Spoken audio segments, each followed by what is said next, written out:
Is the traditional real estate transaction dead? That's what the Brokers Playbook team ventured to find out, and we think the answer is going to surprise you. Today on the Brokers Playbook podcast, we'll dive into a forward-looking platform and consider how technological advancements like Final Offer are poised to shape the future of real estate, the importance of embracing change to stay competitive in the evolving market, and what it means for you, our loyal listeners. To find the answers to our hypothesis, is the real estate transaction dead? We invited our good friend Nathan Dart of Final Offer to join us. Nathan takes center stage as he walks us through the Final Offer platform, explaining its unique features and the problem it aims to solve. He shares the story behind the platform's creation and its rapid adaptation, particularly in Canada, where the company has been brought on by Royal LePage nationwide. Nathan's passion for transforming the industry is palpable as he discusses the platform's core mission to bring transparency and fairness to real estate transactions. Let's get started.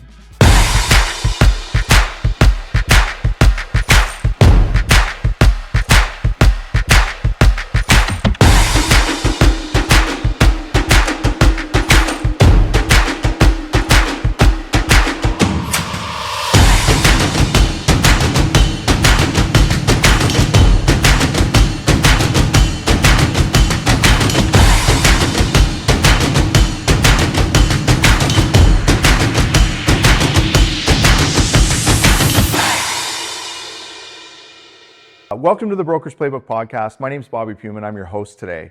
I've got Nathan Dart, the CGO, Chief Growth Officer of Final Offer, here to talk about what the future of real estate transactions looks like. Thanks for joining us today. Hey, Bobby, my pleasure. It's great to be here. Up from Maryland? Up from Maryland, not too far. Not too far. Quick 50-minute flight, no problem. DC to Toronto, it's easy. Where do they fly into? Billy Bishop or Pearson? I'm flying into Pearson. Yeah? DCA to Pearson's easy flight. Traffic any different? From DC to Toronto, Yeah. You guys are, you're up there, but I got the Capital Beltway, so There you go. We're pretty equal. Fair enough. Yeah. Fair enough. Listen, I want to know a little bit more about you before we get started on what Final Offer actually is. So tell me a little bit about your history in real estate, right? When did you start? Sounded to me earlier like you were running around open houses with your dad for years, eh? Yeah. Terrorizing open houses. I wouldn't say terrorizing, but certainly had a few open houses at a young age. Yeah, no, I'm second generation in the business. My parents brought a international franchise to Maryland back in the mid 80s. Mm-hmm. My parents both had full-time jobs. They quit their full-time jobs to commit to the opportunity of selling real estate. And so with that commitment came, as we all know as agents, a lot of hard work and determination and grit with the markets and the ebbs and flows of the real estate industry. And so I got to see that. And I was about 10 years old when my parents started that franchise. And I had the opportunity of knocking on doors with my dad. My dad learned early on that people were less likely to slam a door in his face when there was a 10-year-old boy holding his hand. So that worked out well. Another tool in the tool belt. I like it. Certainly works. And for me, it's all I ever wanted to do was sell real estate. So I got licensed my senior year in high school to be able to sell real estate. I had big plans that I shared with my parents. I said, oh, guys, I got it all figured out. I'm not going to go to college. Mm-hmm. I'm going to just go to a local community college and start selling real estate and move in with a girlfriend from high school, which is not my wife. How did mom and dad feel about this? They said, you're not moving in with her, you're not going to school in the area, and you're not selling real estate till you graduate college. There we go. Which was great advice all around. So I went to University of Maryland, graduated in 2001. 3 days after I graduated, I was in the office selling real estate. So I've been doing this a long time. I was building my business, had the great opportunity to work with my dad. Loved it. My dad had been the #1 agent in the state of Maryland through the 90s, so a lot to be learned from him. And wanted to eventually expand and start growing a team. Around the same time, I was actively growing my team, which right now we've got a team of 12 people, which I'm so proud of our team and what contribution that they make in the industry. I was also given the opportunity to take on the liability of such international franchise back in 07 and 08. And anybody that's familiar with the U.S. real estate market in 07, 08, it was in fact a liability that I was assuming. But I took that as an opportunity to be able to learn how to truly run a business. It's an important translation to how it is that we run our team. Yeah. And I owned the franchise for about 10 years. Sold the franchise so I could focus not only on the growth of the team, but I also travel for trainings for real estate agents, for broker owners. So I'm running, training, speaking opportunities. I work a lot with, some of your viewers would know Richard Robbins. Yep. So it allows me to be able to make a contribution to help, enhance the industry overall, which I do believe is an important thing to do, because I want to protect this industry, because it's the industry that I know, I love, and it's made such a great contribution on not only myself, my family, but also the people I get to serve. It's amazing, amazing. It also sounds like spending a lot of time with agents in the way that you have in the past was sort of the genesis for what Final Offer has now launched and become. So I want you to take us back to the beginning of Final Offer, right? What was the tipping point for you? There was a need for transparency, efficiency, all of the things that Final Offer is, and we'll get into what it is, in an upcoming segment here. But talk to the Broker's Playbook viewership about what the genesis of Final Offer was. Yeah, the foundation of Final Offer is to address two major pain points that the consumers were faced with. Number one was the lack of trust in the industry, where consumers were demanding transparency, because overall they just didn't trust the overall process. And what's interesting, within Final Offer, we ran a survey, and it was an easy question. It was, do you trust the other agents that you work with? Oh boy, here we go. Well, I'm gonna hold this number for a second. 91%. 91%. That's it. And after the break, no, I'm kidding. 91% that were surveyed said no, they do not trust the other agents that they work with. See, here's the reality. If we as agents don't trust the other people that we work with on the other side of the transaction, how in the world can we ever expect a consumer to trust us?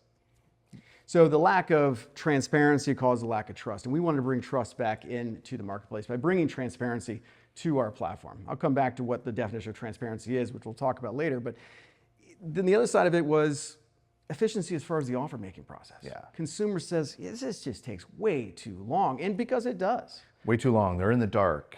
There's so many things that I don't know about this. I didn't learn this in high school. What do I do? That's right. And Final Offer is there to be able to help educate them, to give them the intel that's necessary, to set proper expectations, to see how they can ultimately sell the home they want to sell, but also be able to earn the home they ultimately desire. Because what Final Offer is at its core is Final Offer is a consumer-facing offer management, offer negotiation platform, allowing buyers, sellers, and agents alike the ability to negotiate their real estate transactions with whatever level of transparency that they themselves desire. And Bobby, why it's so important is because for a seller, what's a seller want? A seller wants to sell their home for as much money as possible with the very best terms. But as agents, we know the only way we can ensure that that happens is by ensuring that we demand competition for those sellers. It is through that competition with qualified buyers that we can demand we not only get them the very best price, but the very best terms. But while we do that for the seller, we can't forget there's still somebody else on the other side of the transaction. Equally as important, the buyer. Two sides every time. Every time. But the buyer, what is it they want? They never want to feel like they overpaid. And then two, they want to know they had a fair chance in order to compete for the home that they ultimately desire. This is the old, I try to explain this to everybody that comes to our office. It is very specifically the old conundrum here, right? The listing, right? The seller is always going to feel as though they didn't get enough. The buyer is always going to feel as though, right? They what? Paid too much. Every time. Final Offer is solving this. So after the break, we're going to talk more about exactly what Final Offer is, right? And how you're solving that particular problem for the consumer while both sides of the agent transaction win.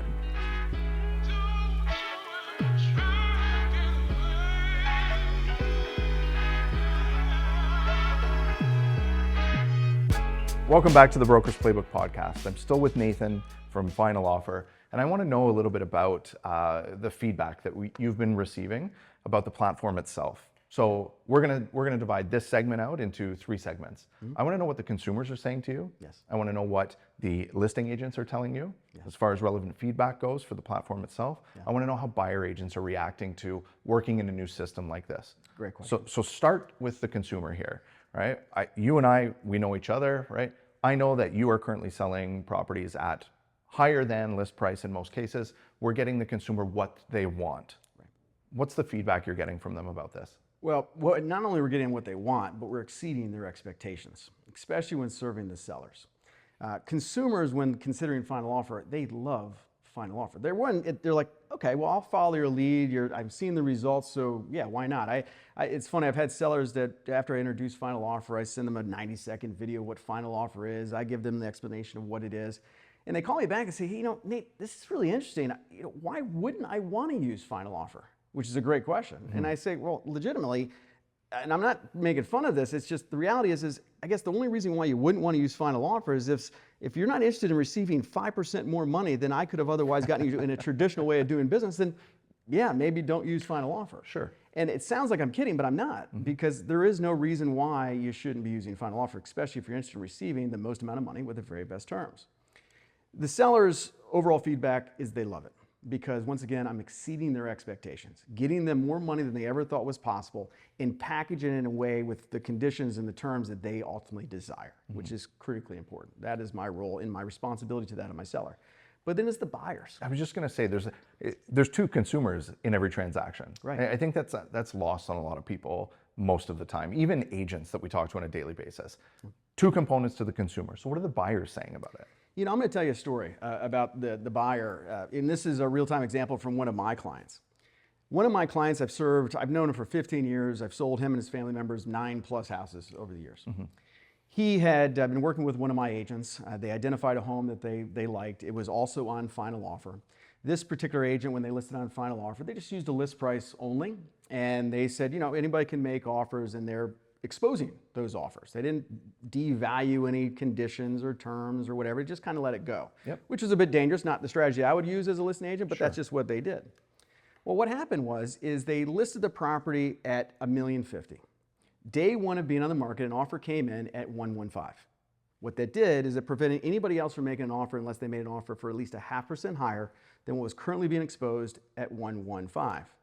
My buyer sees the house. They love the house. They said, Nathan, we want to get this house. What do we need to do?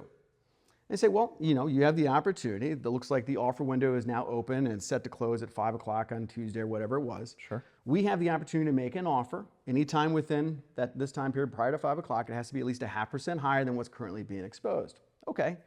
Well, Nathan, what I'd like to do is I don't want to pay any more than $1.2 million.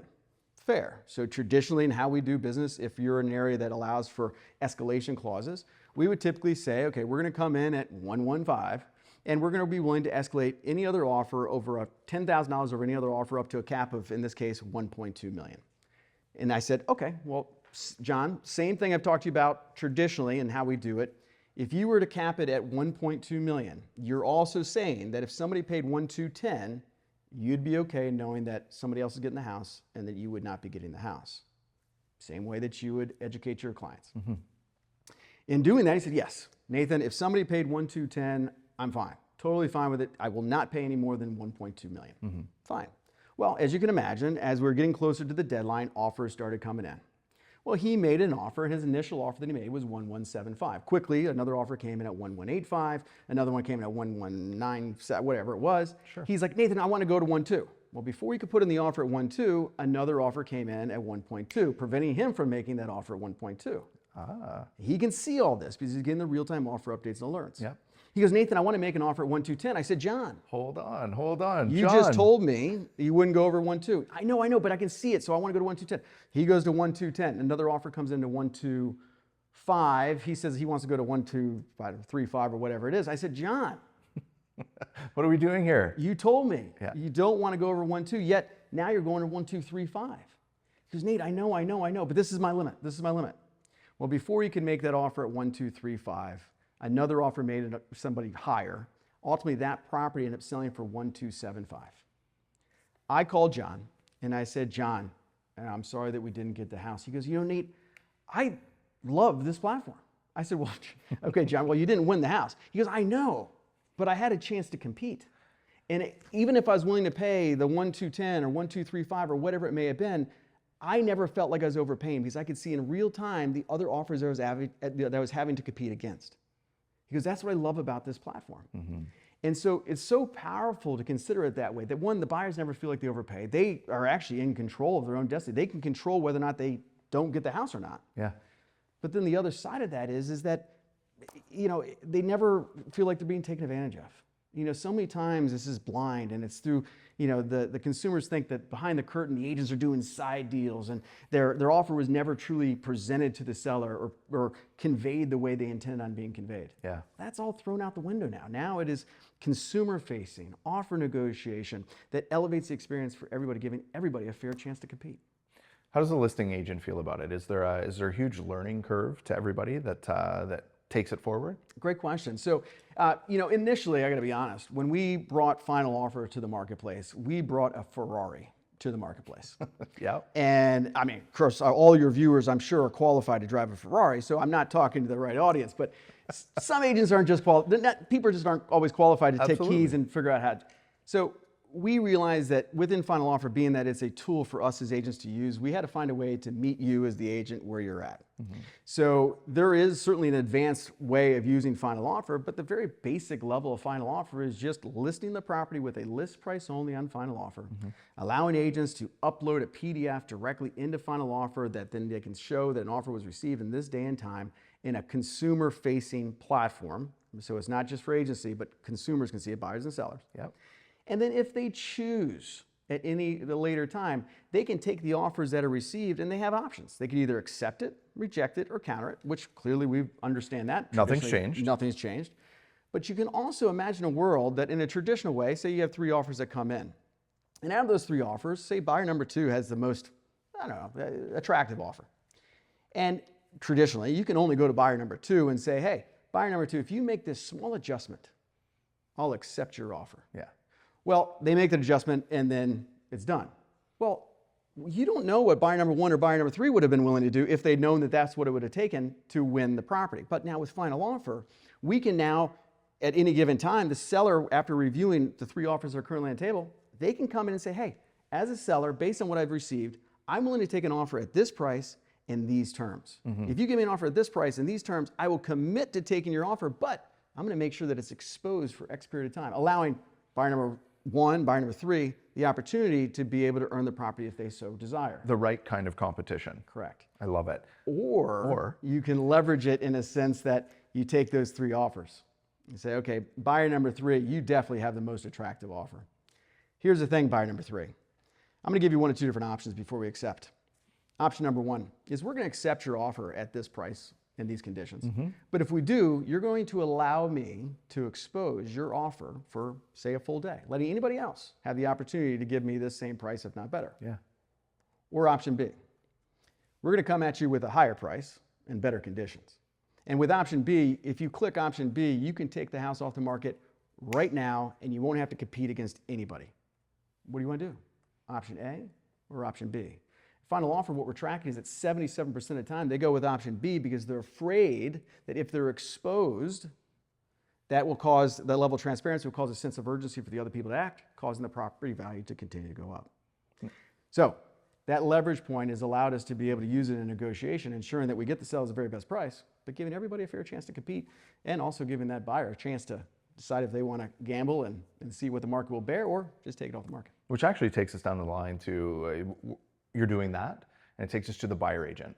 How's the buyer agent reacting to these things? It sounds like 77% of the time they're choosing to do one thing very specifically, is win that particular deal. Yeah. So tell us a little bit more about what their journey looks like. Yeah, the positive side is the winning buyers agents are obviously happy with it because, hey, thanks. If I would have known what the other offers were, I could never have won or been able to truly educate my seller, my clients, my buyer to what they needed to do in order to win. For even some of the losing agents, hey, Nate, you saved me a lot of time because I was at dinner with my family and I had a buyer that wanted to make an offer and they told me the terms in which they wanted to make the offer for. Mm-hmm. And I'm looking at Final Offer and saying, well, they've already exceeded that price in those conditions. So for us to make an offer doesn't make any sense. So you saved me time with my family that I would have otherwise had to go back, draft an offer for an hour on a property that I was never going to get from my client. Mm-hmm. So buyers are appreciative that we're able to be so transparent to let them know where they're otherwise wasting their time. But there are objections. Clearly. Of course there are. Yeah. So the 2 objections I get, not very often anymore, but the 2 objections I get from agents are some of the buyers agents that been in the business for a long time and just not interested in taking on new technology. Fair enough. They see retirement in their future, say, hey, look, I don't need to learn a new technology. Yep. Nathan, can't I just send you a regular traditional paper offer and fax it to you? Just kidding. Not maybe fax. Fax it to you. But I say, yes, you can. Mm-hmm. You can. But help me understand. With using Final Offer, it helps streamline the entire offer process because to send me a traditional paper offer, you're going to have to spend 45, 60 minutes to draft this offer, and you're ultimately going to have to send it over to me. Now, with Final Offer, the only way to use Final Offer is if you're working with an agent. So you just have to go to final offer, register yourself as a licensed agent. You've been selling business in this area for a long time. I know who you are, so I'm not concerned about that. Once you're registered as a licensed agent, verified with your license number, you connect yourself to your buyer.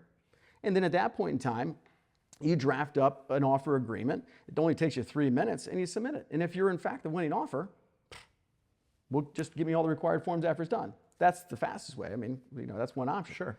He goes, well, it only takes 10 minutes.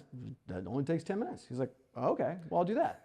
Well, that's one. Sure. But the other is agents that say, hey, Nathan, look, I see this final offer thing and I'm just not comfortable with my client's offer being exposed. Okay. Sure. Well, we like the house, but we don't want to share what our offer is, which is fair. Okay, I totally understand. But I got a question for you though. So you're not comfortable having your offer exposed, but are you interested in seeing the other offers that your client and you are going to have to compete against in order to win the home? And of course, their response typically, well, yeah. Of course. I want to see the other people. It doesn't work both ways. Right. I can't have everybody else's offer exposed where you can't expose yours. Yeah. So those are the two objections that I get. But when it comes to just the learning aspect of it and getting comfortable with the platform, like I said, we've made the adjustments, meeting the agents where they are, allowing them to just upload a PDF. If they don't even want to do that, they can send us the PDF, which they're going to do anyways. And then we can upload it as listing agents if we choose. Yeah. But meeting the agents where they are so they can truly use it as a tool. Nathan, this is amazing. Listen, you're able to stick around for some more podcasts, yes? You got me all day. For all of our listeners out there, thanks for joining us today. Nathan's going to stick around and do some extended version podcast with us. For those of you in the Brokers Playbook community, head over there. That's where you're going to find it. For those of you who aren't, thanks for listening. Let's join the community so that we can find out what Nathan's vision for the future of real estate transactions really is. Thanks again. Yeah, see you guys soon.